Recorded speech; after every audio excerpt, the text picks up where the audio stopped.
All right, let's not waste any time. We're going to get straight into it. So yesterday, the team at FlyByWire put out a blog post with new details on their Airbus A380 project, the A380x, as they're calling it.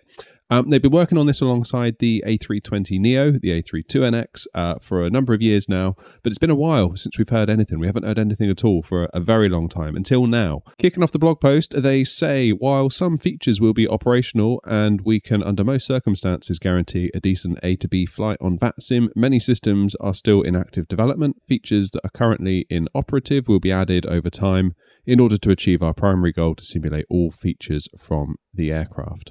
First up, I would say it's quite reassuring that the plane is considered mostly VATSIM ready. I mean, selfishly for me, I'm a VATSIM flyer, so that's good news, but it kind of must mean it's in a fairly decent shape in order for it to be able to get around on VATSIM. I mean, there are some planes out there now that are finished that you can pay for that I wouldn't call VATSIM ready, so pretty good start, I would say.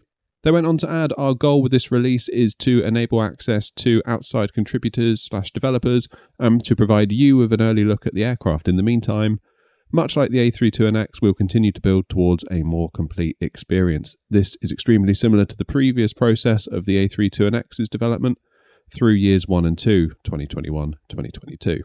Now, this is fine by me. We need to remember that they're volunteers, and frankly, they don't owe us a damn thing, and they probably don't even owe us this kind of level of communication. We don't often get this level of communication from people that we pay for the airplanes, so it's really good that we're getting this from an open source project. 2 thumbs up, definitely. Now, what I thought was cool is that they've developed their own system requirements for the plane. The Sim's got its own system requirements. This plane has its own system requirements as well, which I thought was really cool. So let's go through it and let's see what's going on. And of course, they've done it properly. Not only do we have the system requirements, we've got resolution and frame rate targets included. I wish more game developers would do this when it comes to doing system requirements. It's really good to see. They also say in the blog post that they're pretty much pushing the MSFS 2020 engine to its limits. Now, how that's going to change in 24 remains to be seen. We'll talk about 24 in this project a little bit later on, so stay tuned for that. Now, in all fairness, for the minimum requirements, they're quite modest, which if you're on an aging machine, you might be in luck here, because if you're happy with a 1080p, 30 FPS, low experience, you can probably get by. We're seeing i5 chips going all the way back to 4th generation. That's over 10 generations ago. That's crazy. Good to see the NVIDIA 1060 being targeted as well. That was a very, very popular GPU. Back in the day, it used to top the Steam hardware survey, and for good reason. It offered a lot of good value. Interesting, actually, how 8 gig of RAM is considered the minimum spec. But notice, there's a bit of a caveat. Notice how there's an additional 4 to 8 gig required on the hard drive in order to be used as a page file, which is essentially a portion of your hard disk that it treats as RAM, albeit it's really slow. So it's not a great situation. Bottom line, this is all very, very good news if you're on an aging machine or if you've got more of a modest machine. It's good to see FlyByWire kind of being considerate of this. Moving on up to the recommended spec, we're targeting 1440p 30 at high settings, and we're skipping ahead 4 gens to an 8th gen Intel. They're recommending an i5 8400 or the Ryzen 5 3600, sometimes also known as like a Zen 2 generation. Nice to see some sensible GPUs in here as well. We're seeing the 60 series cards from NVIDIA, which are always popular again due to the value that they offer. Similarly, the 6600 XT from AMD sits in a similar spot. So nice to see some sensible cards that could actually run the show here. It's good to see. 16 gig of RAM is recommended, and note how we don't see the extra on the SSD required for the page file, because that is now obviously being handled by the full 16 gig of RAM. And also take note that it's SSD only at this point. For 1440p or 4K at 60 FPS with DLSS at higher ultra settings, we're now sort of comfortably into the high end. A 7800X3D is the CPU being recommended. Interesting how there's no Intel counterpart being recommended. Kind of an interesting point there.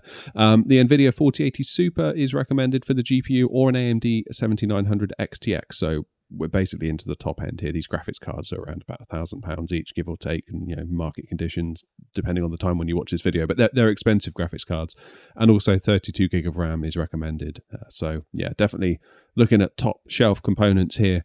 For me, being on a 4080 Super with a 5800X3D at the moment, it will be interesting to see actually how my setup copes with it, because it isn't obviously the recommended 7800X3D, but the 5800X3D still packs a punch in my opinion, despite it being a bit long in the tooth. So who knows, maybe 2024 will help out as well, although again that's a separate discussion with this plane. Keep in mind the 9800X3D is coming out soon, so you never know. Might end up with one of those on the channel at some point, and we can maybe do some tests with that. Next up, we've got some details on what we can expect from the plane in terms of its functionality for the alpha preview release.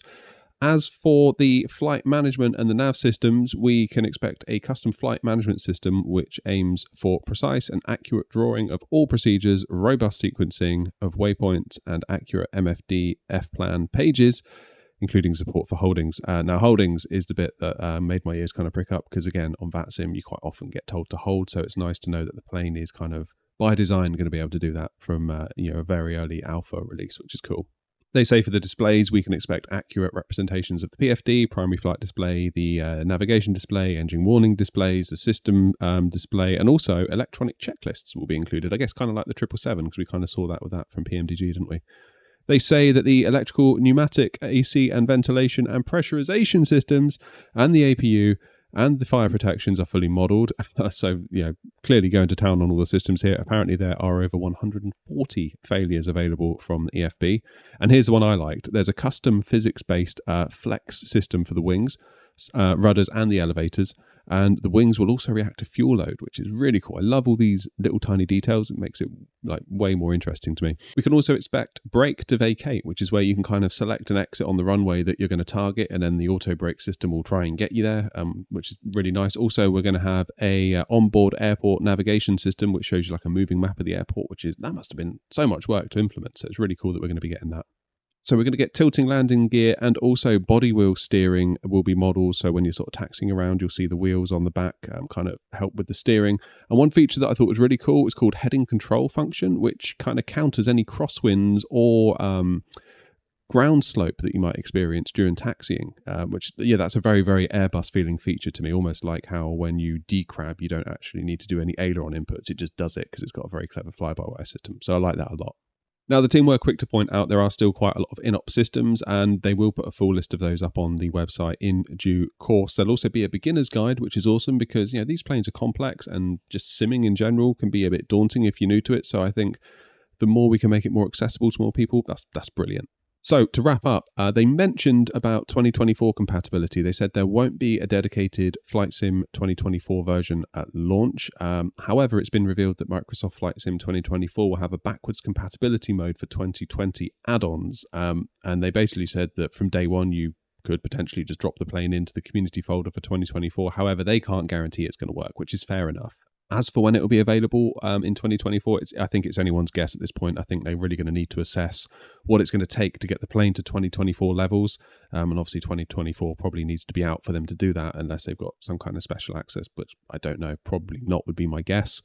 And also the plane will not be available in the marketplace, so sorry, Xbox users. So there we have it. What an update. It feels like the A380 has been a point of conversation on this channel ever since this channel's been a thing. It's all, from like the very first live stream, I remember like in the chat, you'd see people be like, are you going to get the A380 when it comes out? And we're thinking, yeah, it probably won't be very long. And of course, it's been quite a long time, which is fine. They're volunteers, they don't owe us a thing. We've said that. But it's just really nice to get some details on this and kind of get excited about the plane again. And hopefully it won't be too long before we get this alpha preview. We'll see. We'll have to wait and see. But get sub to the channel, because you can guarantee when it is out, we're going to be flying it. And obviously we're going to be doing a lot in 2024. There's going to be lots of content in the very near future. So get subbed so you don't miss anything, and hitting the like button really helps a ton. Thank you all very much indeed. I'm going to leave it there. I will see you all in the next video. Be good to each other. Look after yourselves. And as always, happy flying.